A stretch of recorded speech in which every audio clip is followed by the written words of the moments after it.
Halo, Assalamualaikum warahmatullahi wabarakatuh. Bertemu lagi dengan video pembelajaran kita hari ini. Ya, jadi hari ini kita mempelajari tentang sel elektrolisis, di mana sel elektrolisis itu berkaitan dengan yang dinamakan dengan hukum Faraday. Jadi hari ini kita mempelajari hukum Faraday, baik itu hukum Faraday 1 maupun Faraday 2. Oke, kita mulai untuk hukum Faraday 1. Hukum Faraday 1 berbunyi, jumlah massa zat yang dihasilkan pada katoda dan anoda berbanding lurus dengan jumlah listrik yang digunakan selama mengalami atau selama berada di sel elektrolisis.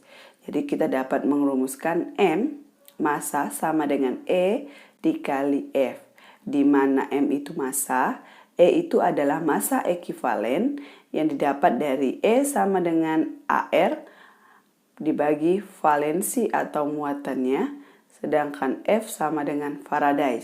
Nah, untuk menghitung valensi atau muatan dalam suatu unsur atau senyawa, nih saya ajarkan FeCl2 itu jika diuraikan menjadi Fe2+. Nah, makanya valensinya di sini 2. Ini khusus untuk logam, ya. Fe3+ valensinya 3. CuSO4 menghasilkan Cu2+, valensinya 2. AgNO3 menghasilkan Ag+, valensinya 1.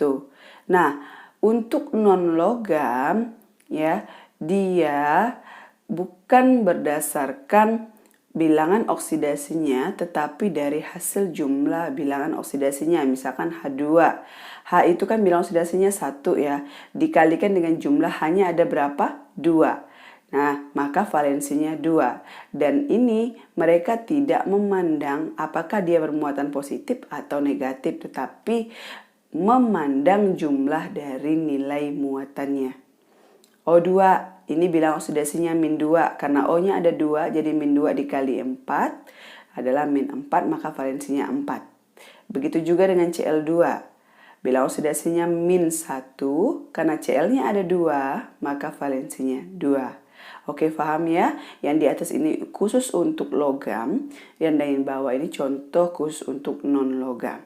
Nah, kita lanjutkan di sini. Jadi dari bunyi hukum Faraday 1, kita dapat menurunkan bahwa M itu untuk menghitung massa itu, ya, M sama dengan E dikali F, di mana E ini adalah AR per valensi.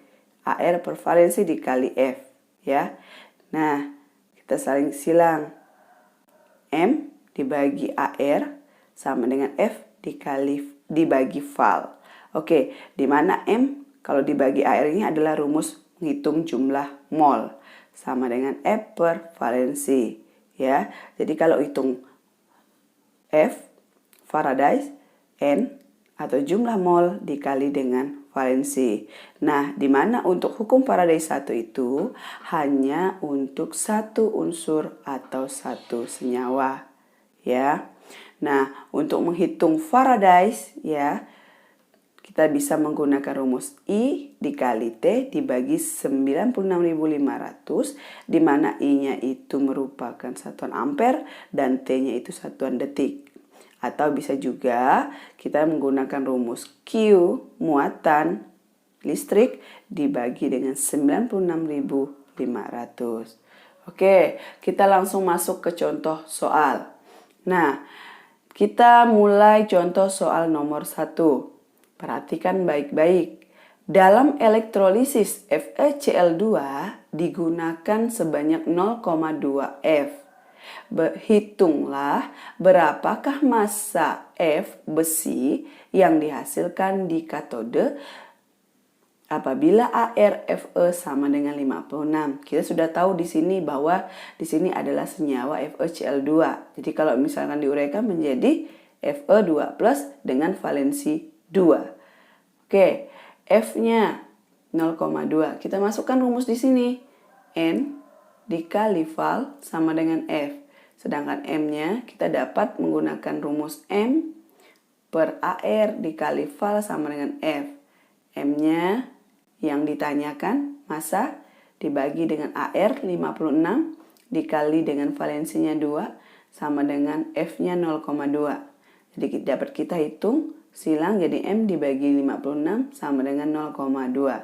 Jadi 0,1. Jadi M sama dengan 0,1 dikali 56 dapatlah 5,6 gram.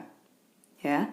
Jadi tinggal kita masukkan ke rumusnya, masukkan angka-angka yang sudah kita ketahui, dan baru kita selesaikan menggunakan cara matematika. Sekarang yang kedua, berapakah waktu yang diperlukan untuk mengendapkan logam Cu sebanyak 6,4 gram dari elektrolisis larutan CuSO4 menggunakan arus sebesar 2 ampere jika ArCu sama dengan 64 dan F itu nilainya 96.500 coulomb per mol. Kita sudah tahu bahwa sini larutannya CuSO4 jika diuraikan menjadi Cu2+, di mana valensinya 2, ya. Masukkan lagi rumusnya di sini, ya. Gram atau massa dibagi Ar dikali val sama dengan F. Ya, di sini I dikali T, karena diketahui di dalam soal adalah ampere, ya. I, sedangkan T-nya yang ditanyakan berapakah waktunya. 6,4 masukkan masing-masing, 6,4 dibagi 64 dikali 2 sama dengan 2 dikali T dibagi 96.500. Diselesaikan, yang sebelah kiri mendapat 0,2 sama dengan 2 dikali T dibagi 96.500. Jadi T kita hitung, ya, dapatlah 9.650 detik, ya. Udah kita selesaikan menggunakan matematika, ya, dikali silang T dibagi, jadi T sama dengan 9.650 detik. Oke, semoga video hukum Faraday 1 ini mudah kalian mengerti, dan insya Allah bisa kalian menyelesaikan soal-soal yang akan datang pada saat penilaian akhir semester. Sampai ketemu di hukum Faraday 2. Assalamualaikum warahmatullahi wabarakatuh.